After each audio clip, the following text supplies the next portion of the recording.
ವೀಕ್ಷಕರೇ ಪ್ರಣಾಮ. ವಿಶ್ವ ಪ್ಲಸ್ ಟಿವಿಗೆ ಸ್ವಾಗತ. ನಮ್ಮ ಭಾರತ ಪ್ರಧಾನ ಸೇವಕ ನರೇಂದ್ರ ಮೋದಿಯವರು ಬುಧವಾರ ಮೊದಲನೇ ಬಾರಿಗೆ ಪೋಲೆಂಡ್ಗೆ ಭೇಟಿ ನೀಡಿದ್ದಾರೆ. 45 ವರ್ಷಗಳ ನಂತರ ಭಾರತ ದೇಶದ ಪ್ರಧಾನಿಯೊಬ್ಬರು ಪೋಲೆಂಡ್ಗೆ ಭೇಟಿ ನೀಡುತ್ತಿರುವುದು ಇದೇ ಮೊದಲು. ಪೋಲೆಂಡ್ಗೆ ಭೇಟಿ ನೀಡಿರುವ ಪ್ರಧಾನಿ ನರೇಂದ್ರ ಮೋದಿ ಅವರಿಗೆ ಅದ್ಭುತ, ಅಮೋಘ, ಅಭೂತಪೂರ್ವವಾದ ಸ್ವಾಗತವನ್ನ ಪೋಲೆಂಡ್ ದೇಶದ ಜನರು ಹಾಗೂ ಅಲ್ಲಿರುವ ಅನಿವಾಸಿ ಭಾರತೀಯರು ಸ್ವಾಗತಿಸುವುದರ ಮೂಲಕ ಗಮನ ಸೆಳೆದಿದ್ದಾರೆ. ಈ ವೇಳೆ ಭಾಷಣ ಮಾಡುವುದಕ್ಕೂ ಮೊದಲು ಪೋಲೆಂಡ್ ರಾಷ್ಟ್ರಗೀತೆ ಹಾಗೂ ಭಾರತೀಯ ರಾಷ್ಟ್ರಗೀತೆಗೆ ಗೌರವ ಸಲ್ಲಿಸುವುದರ ಮೂಲಕ ಪ್ರಧಾನಿ ನರೇಂದ್ರ ಮೋದಿ ಅವರು ತಮ್ಮ ನುಡಿಮುತ್ತುಗಳನ್ನು ಪ್ರಾರಂಭಿಸಿದರು.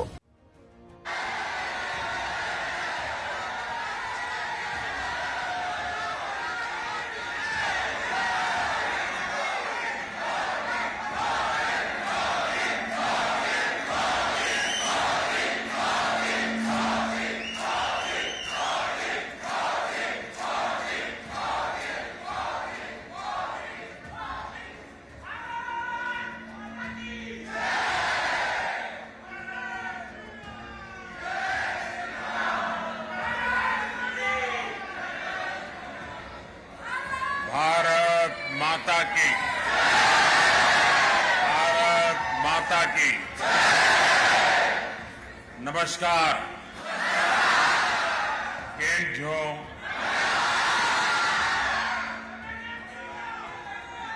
वणक्कम, सत श्री अकाल, जिन दोबरे.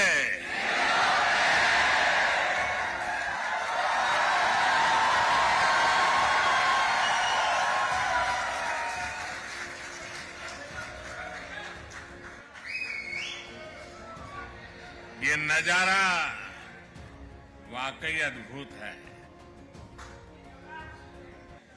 और आपका ये उत्साह भी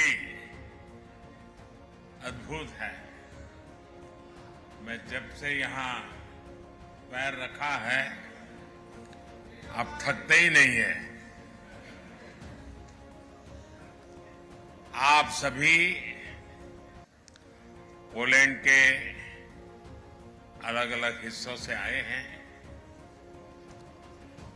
सबकी अलग अलग भाषाएं हैं, बोलियां हैं, खान पान है, लेकिन सब भारतीयता के भाव से जुड़े हुए हैं.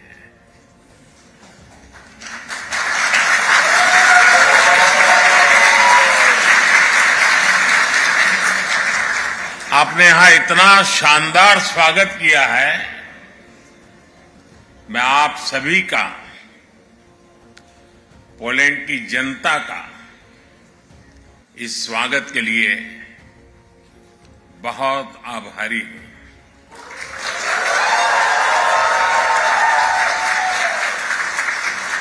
साथियों, पिछले एक हफ्ते से भारत के मीडिया में आप ही लोग छाए हुए हैं.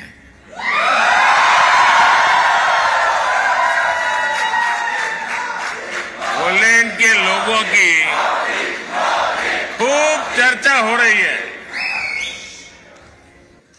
और पोलैंड के विषय में भी बहुत कुछ बताया जा रहा है.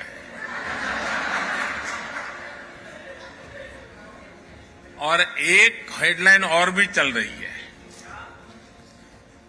और मीडिया में बताया जा रहा है कि 45 साल बाद भारत का कोई प्रधानमंत्री पोलैंड आया है.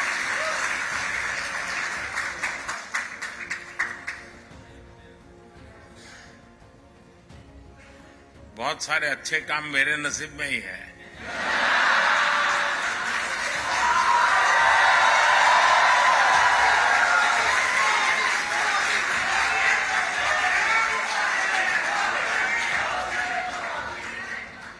कुछ महीने ही पहले मैं ऑस्ट्रिया गया था. वहां भी 4 दशक बाद भारत का कोई प्रधानमंत्री वहां पहुंचा था.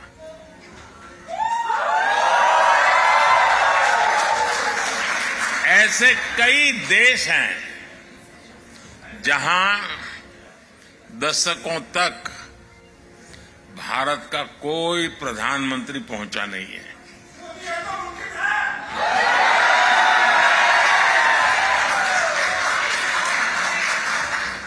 लेकिन अब परिस्थितियां दूसरी है। दशकों तक भारत की नीति थी कि सारे देशों से समान दूरी बनाए रखो। आज के भारत की नीति है सारे देशों से समान रूप से नजदीकी बनाओ।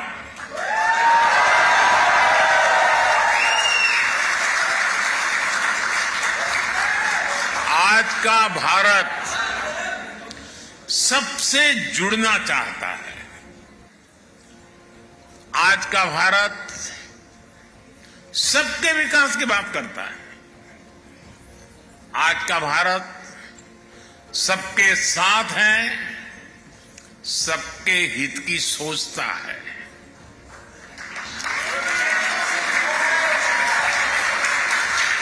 हमें गर्व है कि आज दुनिया भारत को विश्व बंधु के रूप में सम्मान दे रही है। आपको भी यहां यही अनुभव आ रहा है ना? मेरी जानकारी सही है ना? साथियों, हमारे लिए ये जियो पॉलिटिक्स का नहीं है, बल्कि संस्कारों का, वैल्यूज का विषय है। जिनको कहीं जगह नहीं मिली, उनको भारत ने अपने दिल और अपनी जमीन दोनों जगह स्थान दिया है।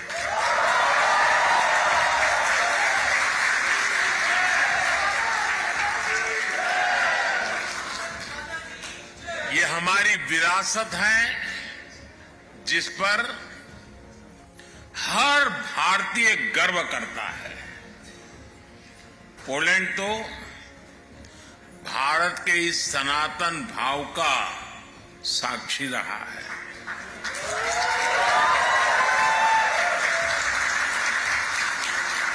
हमारे जाम साहब को आज भी पोलैंड में हर कोई दोबरे यानी गुड महाराजा के नाम से जानता है।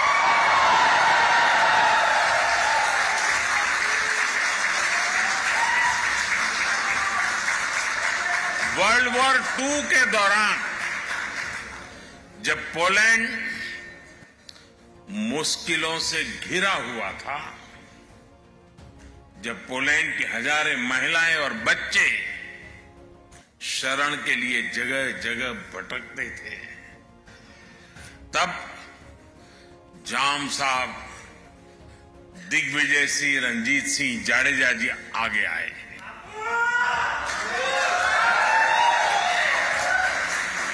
उन्होंने पुलिस महिलाओं और बच्चों के लिए एक विशेष कैंप बनवाया था। जाम साहब ने कैंप के पुलिस बच्चों को कहा था, जैसे नवानगर के लोग मुझे बापू कहते हैं, वैसे ही मैं आपका भी बापू हूं। साथियों, मेरा तो जाम साहब के परिवार से काफी मिलना जुलना रहा है। मुझ पर उनका अपार स्नेह रहा है। कुछ महीने पहले भी मैं वर्तमान जाम साहब से मिलने गया था। उनके कमरे में पोलैंड से जुड़ी एक तस्वीर आज भी है और मुझे ये देखकर अच्छा लगता है कि जाम साहब के बनाए रास्ते को पोलैंड ने आज भी जीवंत रखा है।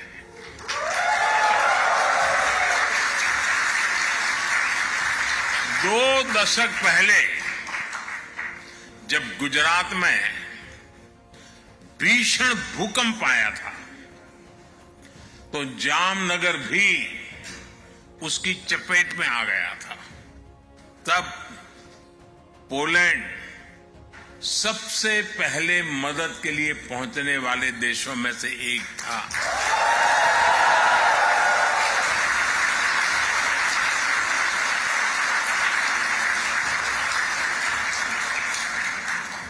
यहां पोलैंड में भी लोगों ने जाम साहब और उनके परिवार को भरपूर सम्मान दिया है।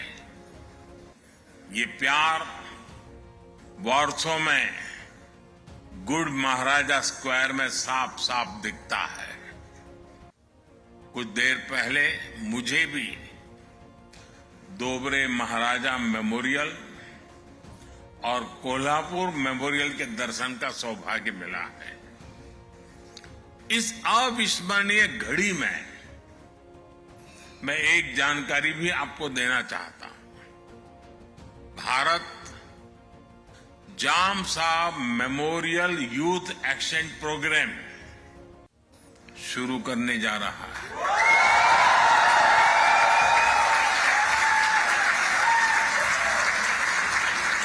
इसके तहत भारत 20 पोलिश युवाओं को हर साल भारत आने के लिए आमंत्रित करेगा।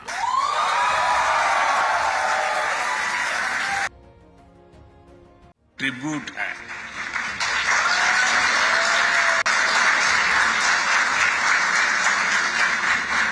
महाराष्ट्राच्या नागरिकांच्या आणि मराठी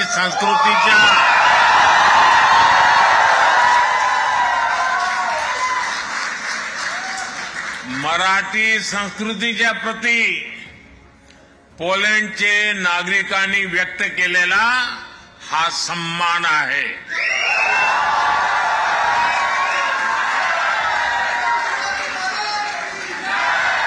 मराठी संस्कृतीत मानव धर्म आचरणाला सर्वात अधिक प्राधान्य आहे।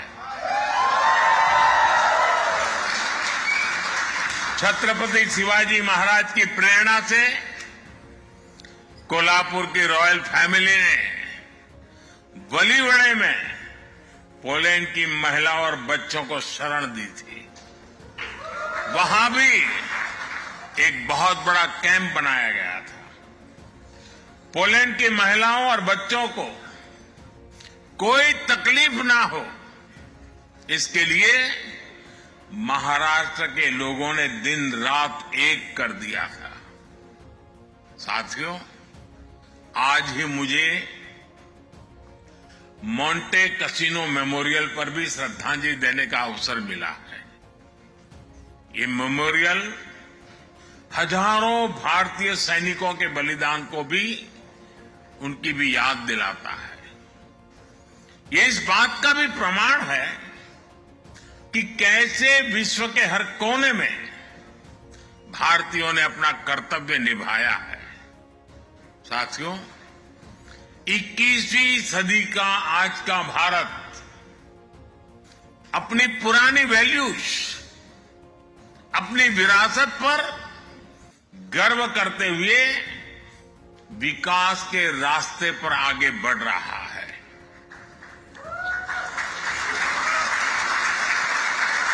आज दुनिया भारत को उन खूबियों के कारण जानती है जिसे भारतीयों ने सारी दुनिया के सामने साबित करके दिखाया है। हम भारतीयों को एफर्ट्स, एक्सेलेंस और एम्पैथी के लिए जाना जाता है।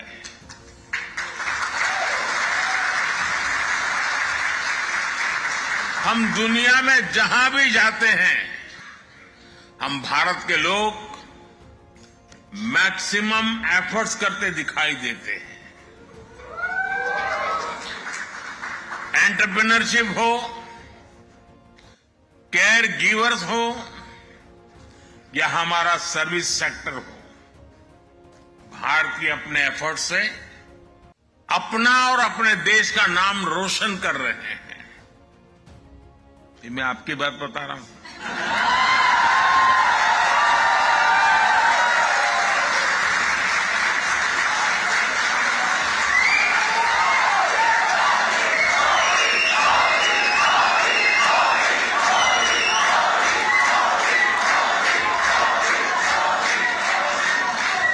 आपको लगता होगा कि मैं किसी तीसरे देश की बात कर रहा हूं।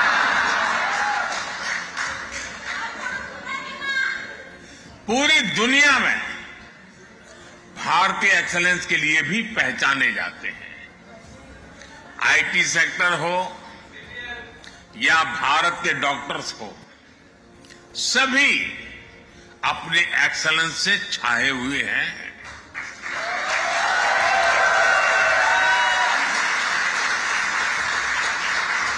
और कितना बड़ा ग्रुप तो मेरे सामने ही मौजूद है।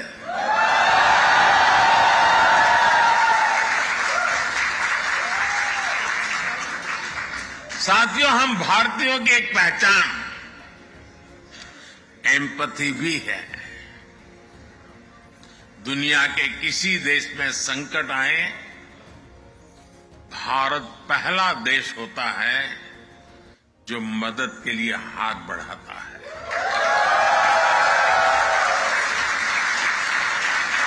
कोविड आया, 100 साल की सबसे बड़ी आपदा आई, तो भारत ने कहा ह्यूमैनिटी फर्स्ट। हमने दुनिया के 150 से ज्यादा देशों को दवाइयां और वैक्सीन भेजी। दुनिया में कहीं भी भूकंप आता है, कोई प्राकृतिक आपदा आती है, भारत का एक ही मंत्र है, ह्यूमैनिटी।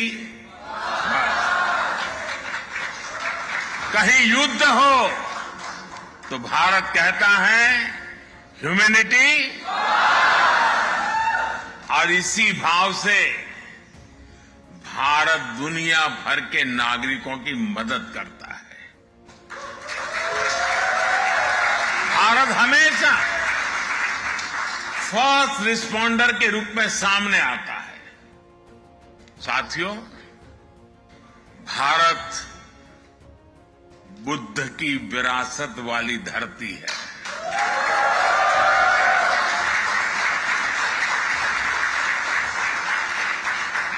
और जब बुद्ध की बात आती है तो जो युद्ध नहीं, शांति पर विश्वास करती है।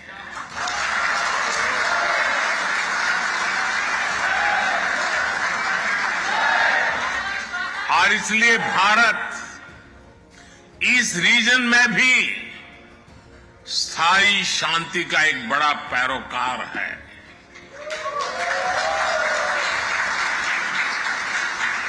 भारत का मत एकदम साफ है, ये युद्ध का युग नहीं है।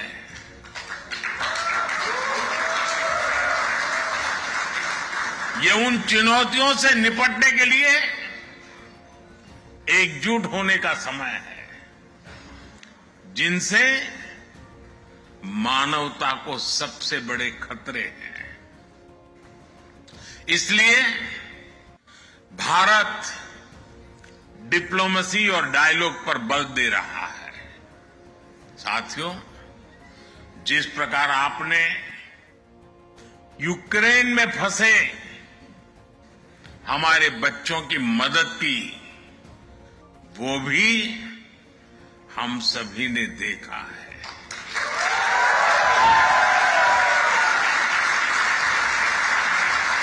आपने उनकी बहुत सेवा की थी। आपने लंगर लगाए, आपने अपने घर के दरवाजे खोले, अपने रेस्तरां खोल दिए। पोलैंड की सरकार ने तो वीजा जैसे बंधनों को भी हमारे स्टूडेंट्स के लिए हटा दिया था।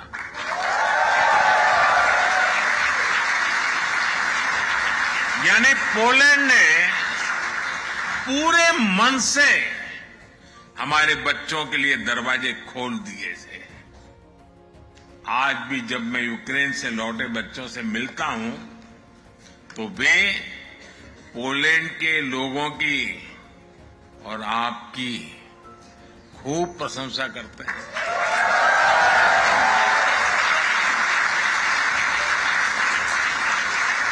और इसलिए आज मैं यहां 140 करोड़ भारतीयों की तरफ से आप सभी का, पोलैंड के लोगों का अभिनंदन करता हूं। मैं आपको सैल्यूट करता हूं।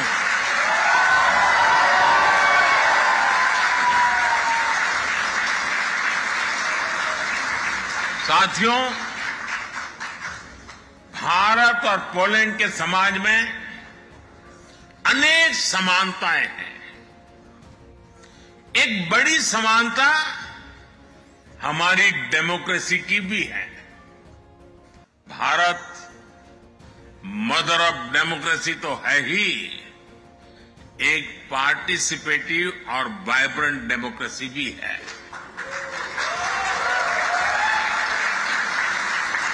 भारत के लोगों का डेमोक्रेसी पर अटूट भरोसा है। ये भरोसा हमने हाल के चुनावों में भी देखा है।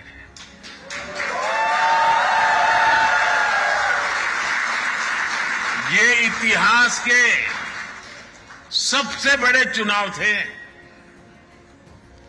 अभी यूरोपियन यूनियन के भी चुनाव हुए हैं। इसमें करीब 180 मिलियन वोटर्स ने वोट डाले। भारत ने इसे 3 गुना से अधिक, करीब 640 मिलियन वोटर्स ने वोटिंग की है।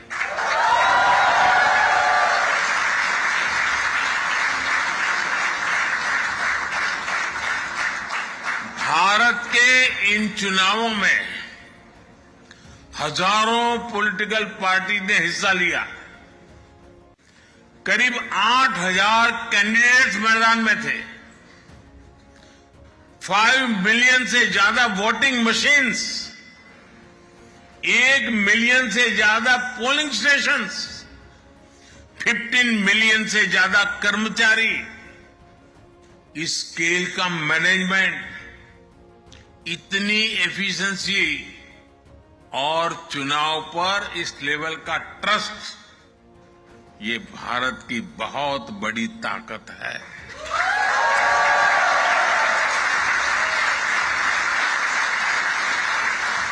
दुनिया को ये लोग जब ये आंकड़े सुनते हैं ना तो उनको चक्कर आ जाता है। साथियों, हम भारतीय डायवर्सिटी को जीना भी जानते हैं, सेलिब्रेट करना भी जानते हैं। और इसीलिए हर सोसाइटी में हम आसानी से घुल मिल जाते हैं। पोलैंड में तो भारत के बारे में जानने, समझने और पढ़ने की एक पुरानी परंपरा रही है। ये हमें यहां की यूनिवर्सिटीज में भी देखने को मिलता है। आप में से काफी लोग वॉर्सो यूनिवर्सिटी की मेन लाइब्रेरी में गए होंगे। वहां भगवद गीता के, उपनिषदों के आदर्श वाक्य हम सबका स्वागत करते हैं।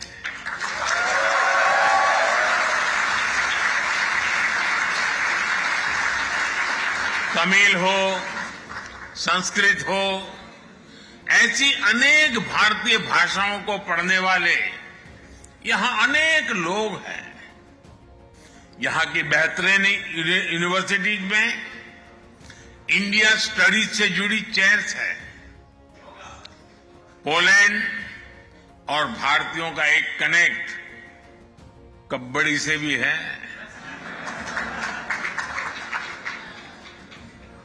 आप भी जानते हैं, भारत में गांव-गांव में कबड्डी खेली जाती है। भारत से ये खेल पोलैंड पहुंचा है और पोलैंड के लोगों ने कबड्डी को नई ऊंचाई पर पहुंचा दिया है। पोलैंड लगातार 2 सालों तक यूरोपियन कबड्डी चैंपियन रहा है।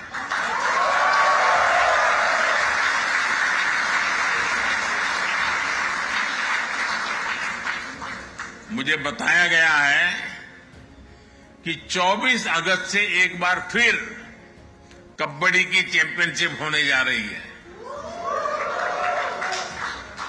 और पहली बार पोलैंड इसकी मेजबानी कर रहा है।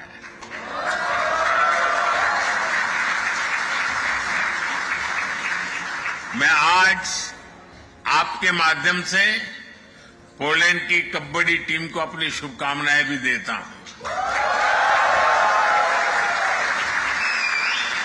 साथियों, आपने कुछ दिन पहले ही यहां आजादी का उत्सव मनाया है।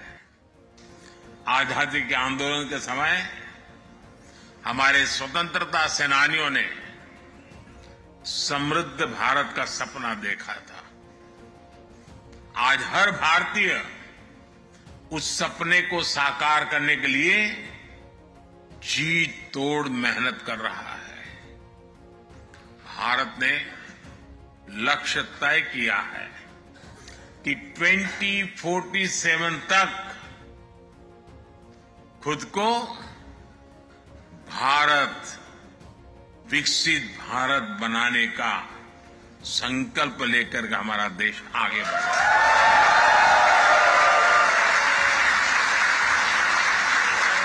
इसलिए आज का भारत अभूतपूर्व स्केल, स्पीड और सॉल्यूशंस पर काम कर रहा है। भारत में किस स्केल और स्पीड पर आज परिवर्तन आ रहा है, ये सुनकर आपको भी गर्व होगा। सुनाऊं?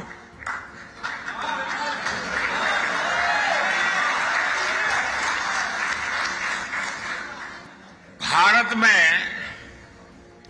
पिछले 10 साल में 250 मिलियन लोग गरीबी से बाहर निकले हैं।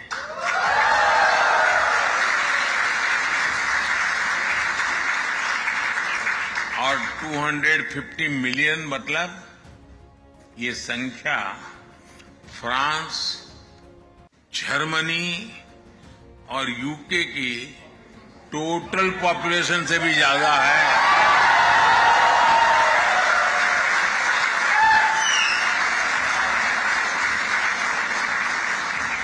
दस साल में गरीबों के लिए 40 मिलियन पक्के घर बनाए हैं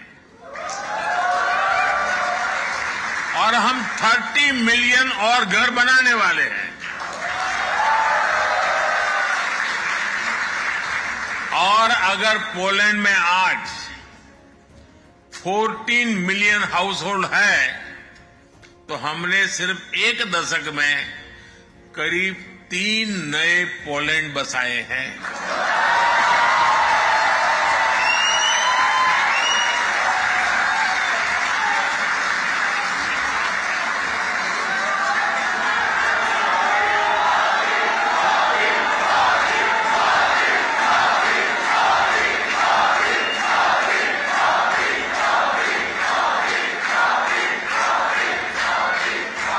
फाइनेंशियल इंक्लूजन को तो हम नेक्स्ट लेवल पर ले गए हैं। 10 साल में भारत में 500 मिलियन जनधन बैंक अकाउंट्स खुलवाए हैं। ये संख्या पूरे यूरोपियन यूनियन की पॉपुलेशन से ज्यादा है।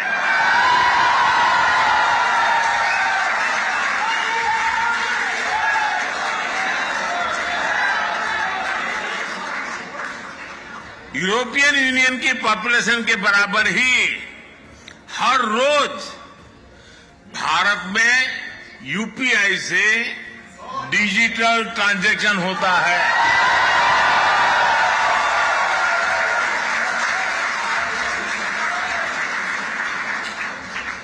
यूरोपियन यूनियन की कुल आबादी से ज्यादा भारतीयों को सरकार 5 लाख रुपए का फ्री हेल्थ इंश्योरेंस देती है।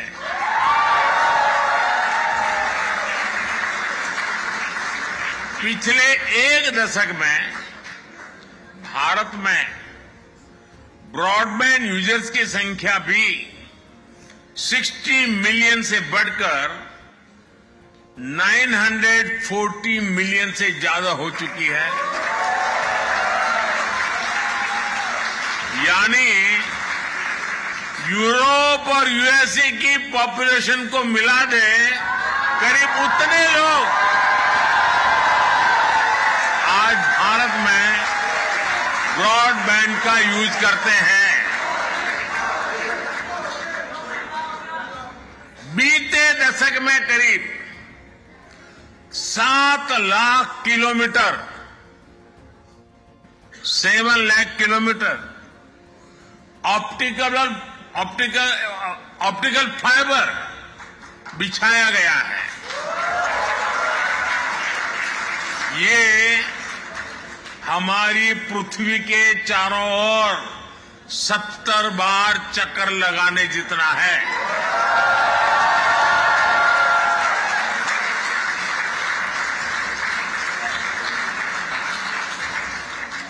भारत ने 2 साल के भीतर ही देश के हर जिले तक 5G नेटवर्क पहुंचाया है। अब हम made in India 6G network पर काम कर रहे हैं।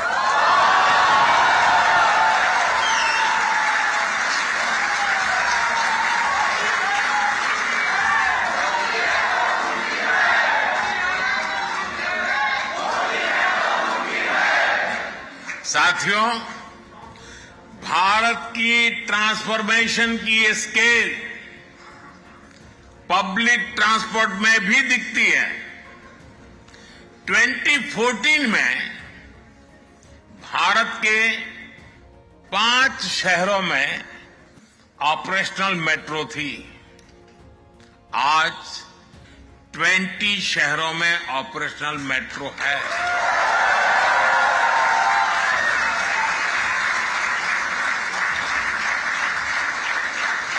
पोलैंड की 1/3 पॉपुलेशन जितने लोग आज रोजाना मेट्रो ट्रेन से सफर करते हैं।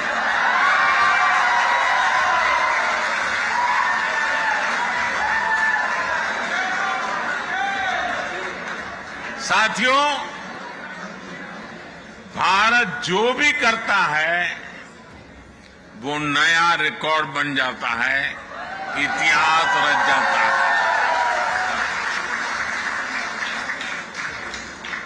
आपने देखा है भारत ने 100 से ज्यादा सैटेलाइट एक साथ लॉन्च किए थे।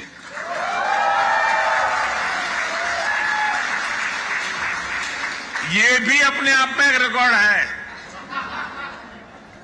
अभी 2 दिन बाद 23 अगस्त को ही नेशनल स्पेस डे है। आप भी जानते हैं, याद है ना? क्या याद है?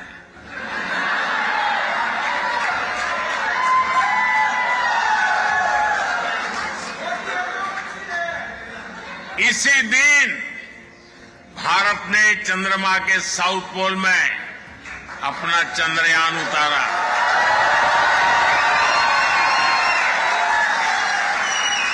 जहां कोई देश नहीं पहुंच पाया, वहां भारत पहुंचा है और उस स्थान का नाम है,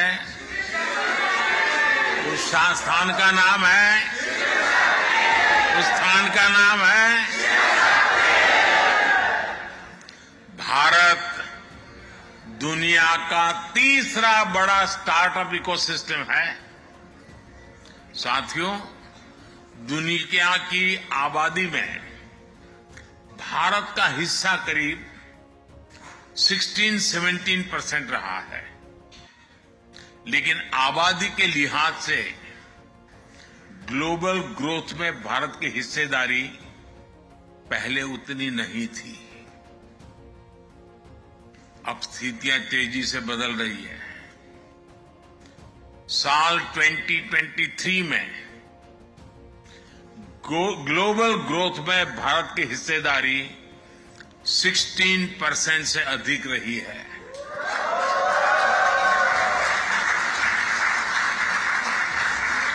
आज दुनिया की हर एजेंसी, हर संस्था भारत के शानदार फ्यूचर की भविष्यवाणी कर रही है। और ये एस्ट्रोलॉजर नहीं है, ये आंकड़ों के हिसाब से हिसाब लगाते हैं, जमीनी हकीकतों के आधार पर हिसाब लगाते हैं। अब भारत दुनिया की तीसरी बड़ी इकोनॉमी बनने से ज्यादा दूर नहीं है।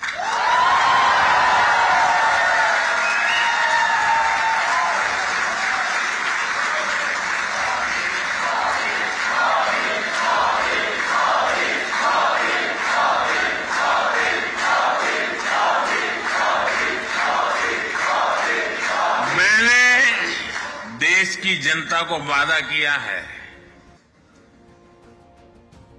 मेरे तीसरे टर्म में भारत तीसरे नंबर की इकोनॉमी बन के रहेगा।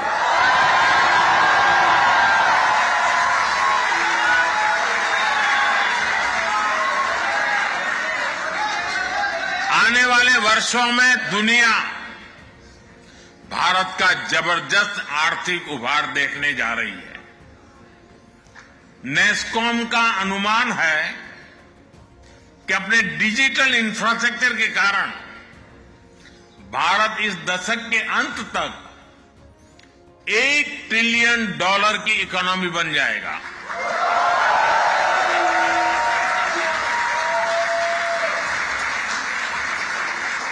नेस्कॉम और बोस्टन कंसल्टिंग ग्रुप का आकलन है कि आने वाले 3-4 साल तक भारत का एआई मार्केट करीब 30-35% की स्पीड से ग्रो करेगा।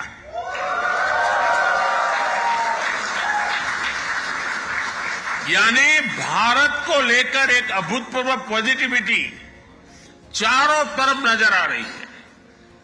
आज Bharat semiconductor mission, deep ocean mission, national green hydrogen mission, national quantum mission और एआई मिशन पर इसलिए काम कर रहा है ताकि आने वाले अनेक दशकों तक भारत बहुत आगे रहे।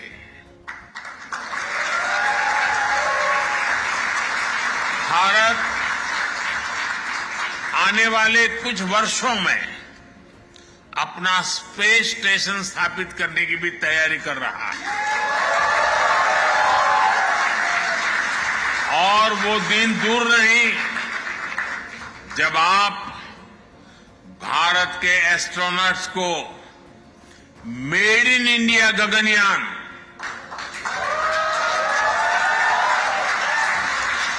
मेड इन इंडिया गगनयान से अंतरिक्ष में जाते हुए देखेंगे। साथियों, भारत का पूरा फोकस आज क्वालिटी मैन्युफैक्चरिंग और क्वालिटी मैन पावर पर है। ये दो ऐसी चीजें हैं जो ग्लोबल सप्लाई चेन के लिए बहुत आवश्यक है। हाल में जो बजट आया है उसमें हमने अपने यूथ की स्किलिंग और जॉब क्रिएशन पर बहुत जोर दिया है। यहां बहुत बड़ी संख्या में हमारे नौजवान पढ़ाई के लिए आए हैं। हम भारत को भी एजुकेशन, रिसर्च और इनोवेशन का एक बहुत बड़ा सेंटर बनाने में जुटे हैं। साथियों, टेक्नोलॉजी हो, मेडिकल केयर हो, एजुकेशन हो, हर सेक्टर में दुनिया के लिए एक स्किल्ड मैन पावर बनाने का बीड़ा भारत ने उठाया है। मैं आपको हेल्थ सेक्टर का एक उदाहरण दूंगा। पिछले 10 सालों में हमने भारत में 300 से ज्यादा नए मेडिकल कॉलेज बनाए। पिछले 10 साल में भारत में मेडिकल सीट्स बढ़कर अब 2 गुनी हो चुकी है। 10 साल में डबल। इन 10 सालों में हमने अपने मेडिकल सिस्टम में 75,000 नई सीटें जोड़ी है। अब आने वाले 5 सालों में हम मेडिकल की 75,000 नई सीटें और जोड़ने का लक्ष्य लेकर चल रहे हैं। इससे क्वालिटी हेल्थ सर्विस प्रोवाइडर के रूप में भारत की भूमिका और मजबूत होगी। और हमारा तो दुनिया को एक ही संदेश है, वो दिन दूर नहीं, हम कहेंगे हील इन इंडिया।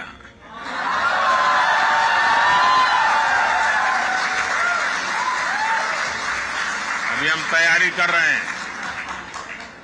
साथियों, इनोवेशन और यूथ भारत और पोलैंड दोनों के देशों की विकास के ऊर्जा देने वाले हैं। आज मैं एक बड़ी खुशखबरी लेकर आपके बीच आया हूं। भारत और पोलैंड दोनों देशों ने आपस में एक सोशल सिक्योरिटी एग्रीमेंट पर सहमति बना ली है।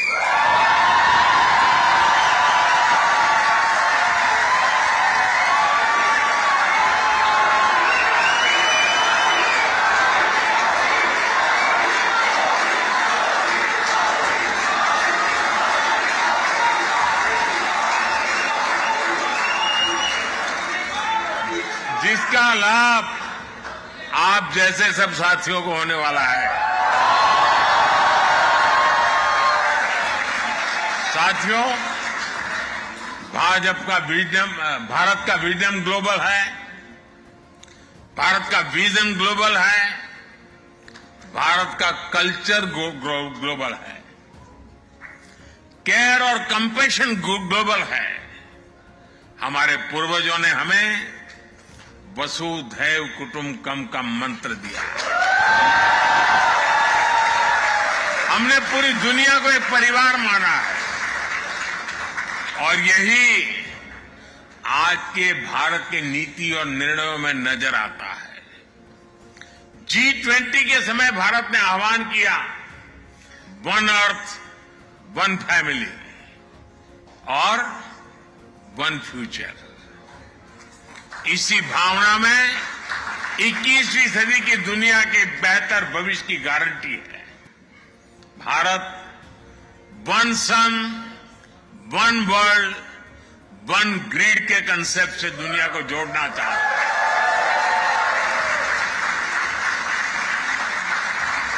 ये भारत ही है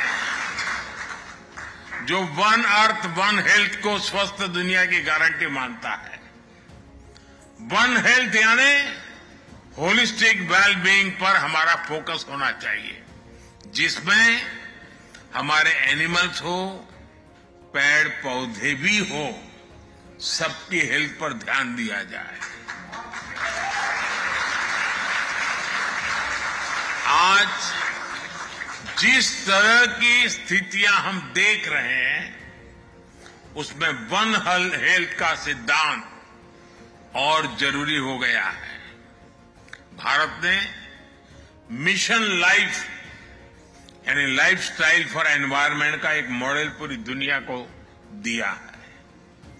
आपने भारत में चल रहे एक बड़े अभियान के बारे में भी जरूर सुना होगा। ये अभियान है एक पेड़ मां के नाम।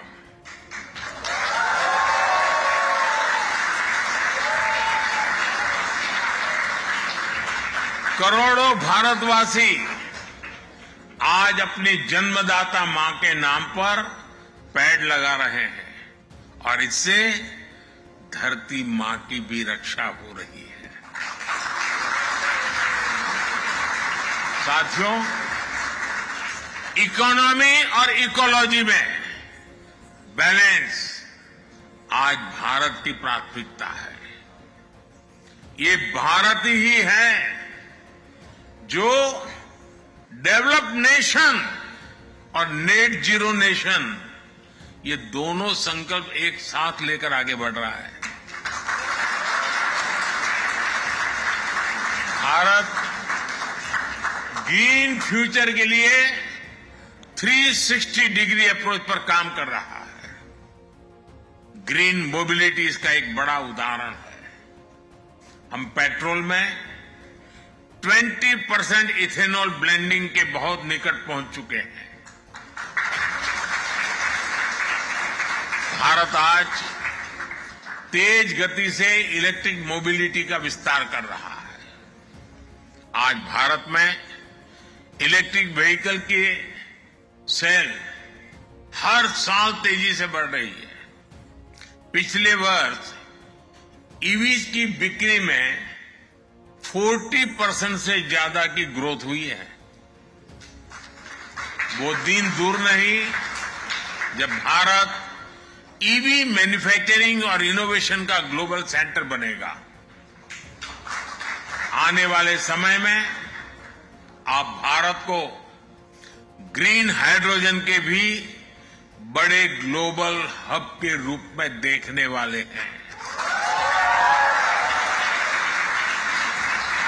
साथियों, मुझे खुशी है कि न्यू टेक्नोलॉजी और क्लीन एनर्जी जैसे क्षेत्रों में भारत और पोलैंड के बीच भी पार्टनरशिप लगातार बढ़ रही है।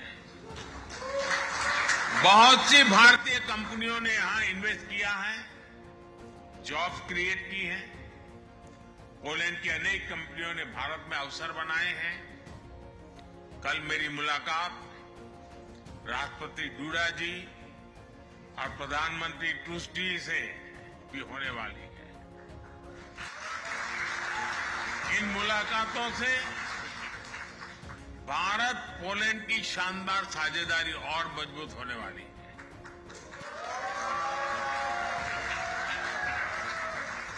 प्रधानमंत्री टूस्क तो भारत के बहुत अच्छे मित्र हैं। जब वे यूरोपियन काउंसिल के अध्यक्ष थे तब भी मेरी कई बार उनसे मुलाकात हो चुकी है। साथियों, आज का भारत एक स्वर, एक भाव से एक विकसित भविष्य लिखने में जुटा है। आज भारत अवसरों की धरती है। आपको भी भारत की ग्रोथ स्टोरी से अधिक जुड़ना है और आपको भारत के टूरिज्म का ब्रांड एम्बेसडर भी बनना है।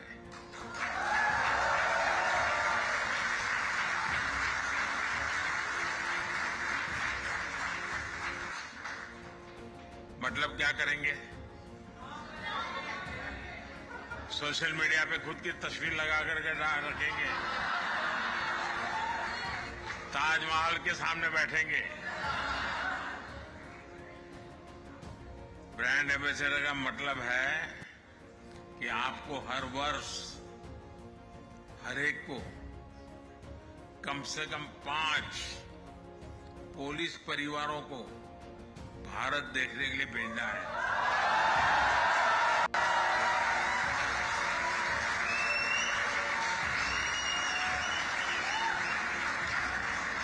करेंगे?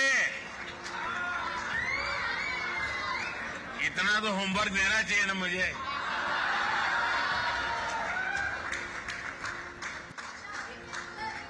आपका हर प्रयास आपके भारत को विकसित भारत बनाने में मदद करेगा।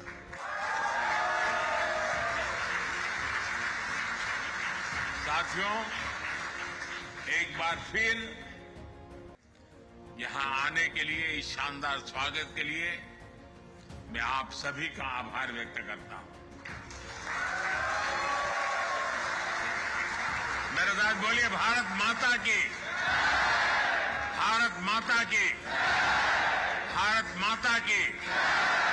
बहुत बहुत धन्यवाद।